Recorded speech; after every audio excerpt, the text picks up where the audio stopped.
有些任务需要队伍，信仰也需要群体。你不是一人闯关的主角，而是团队使命的一员。你有玩过那种需要组队的手机游戏吗？像是原神、天堂 M、传说对决，或是任何一款 MMORPG。在这些游戏里，有一种任务你不可能单刷完成，就算你角色等级高，装备顶尖，操作一流，系统还是会告诉你，请组成队伍后再挑战此关卡。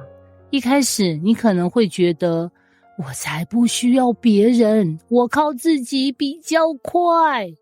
但等你真的冲进去才发现，你不但打不赢，还会一直重生，一直重来，搞得自己快砸手机。而且更残酷的是，有些任务你可以自己进场，却必然死在里面。这种不组队就别进来的设计，是手机游戏里最人性的一环，也是最神性的提醒。因为信仰的世界跟这种游戏一样，从来就不是设计给单打独斗者的。美恩是一位初信主的年轻人，他刚接触教会时，觉得一切都新奇又感动。每次听讲道，都会笔记密密麻麻，每周都准时参加主日。他心里对神说，我只要跟你有关系就够了，别人我不需要。于是他选择不上小组，不参加团契，不想让任何人知道自己的挣扎。他过着一种我和神有秘密基地的属灵生活。直到有一天，他的父亲突然中风，他陷入极度焦虑与悲伤，他不敢跟任何人说，独自哭了整整2周。他甚至开始怀疑，神是不是不听祷告，我是不是哪里做错了。直到那周，他勉强出席主日，有位姐妹拍拍他肩膀，温柔地说，你还好吗？你看起来不太一样。他没忍住，眼泪溃堤而下。就是这一刻，他才发现，他其实非常需要可以同行的队伍，不只是个人与神的关系。接下来几周，这位姐妹邀请他进小组，大家一起为他家人祷告，煮汤给他，帮他办一些行政手续。他惊讶地发现，自己信主不是加入一种信仰，而是加入一个家。这时他才明白，原来信仰不是独奏，是一场合奏。你以为摩西是那个神迹4连发的超人吗？从带领出埃及，分开红海，击打磐石出水，到领受十诫，看起来好像他自己就能 carry 全场。但真相是，他也有卡关，而且卡在人多势杂这一关。百姓有问题都来找他，从早站到晚，他累到快挂掉。这时他岳父叶特罗提醒他说，你这做得不好，你和这些百姓都必疲惫，因为这事太重，你独自一人办理不了。出埃及记18章17到18节。后来摩西设立长老，分配权责，整个以色列的体系才真正有了健康的运作。这提醒我们一件事，即使是神所拣选的领袖，也不能一个人完成神的计划。在手机游戏里，组队的好处明显又实用。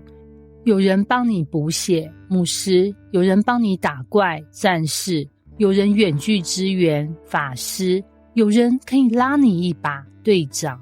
你可能不是最强的角色，但你在队伍中是不可或缺的一份子。信仰的生活也一样，圣经形容教会是一个身体，我们是不同的肢体。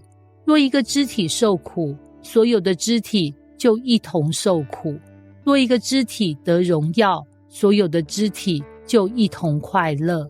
哥林多前书12章26节。神从一开始就知道，你我都不是设计来单刷人生的角色，而是彼此连结的队员。曾有一款热门游戏推出了难度极高的世界副本，必须5人组队才可进入。玩家们花了好几天才摸清 BOSS 的招式与机制，组队谋合失败再重来。有一组玩家打了10几次都没成功，直到有一次其中一人换了战术，结果整队配合更好，终于打赢。那一刻聊天室疯狂洗版，耶，我们终于过了！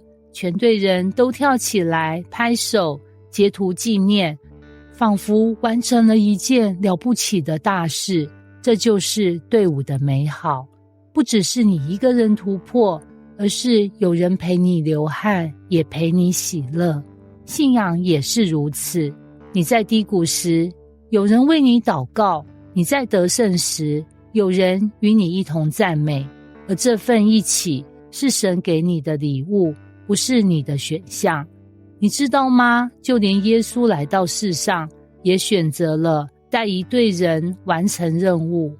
他可以一个人环游各地，独自讲道，自己医病，但他却花了3年时间，带着一群毛病一堆的门徒同行。彼得脾气差，雅各容易暴冲，多马爱怀疑，犹大还会出卖他。但耶稣仍然选择用群体完成使命，他用这种方式对你我说出神的智慧。你不是一人闯关的主角，而是团队使命的一员。结语：你想一个人打全世界，还是有人为你撑伞？有一种人很勇敢，很有实力，但在信仰里总是孤单。他们不参加小组，不加入教会团契，不愿向人敞开，因为他们怕麻烦别人，怕被误解，怕别人靠太近。但他们最后会发现，再厉害的玩家，如果没有队友，也终究会输在孤单。反之，有些人可能没那么强，但因为有队伍，有彼此扶持，就能一起走得远，熬得过，活得稳。所以，如果你信主一段时间，却仍过着隐形基督徒的生活，也许今天神要告诉你，你该加入队伍了。因为有些任务，神从没打算让你自己闯，他要你在群体中学会分享、互助、彼此扶持，也在这个过程中看见神的智慧，不是让你一枝独秀，而是让你在合一中活出丰盛。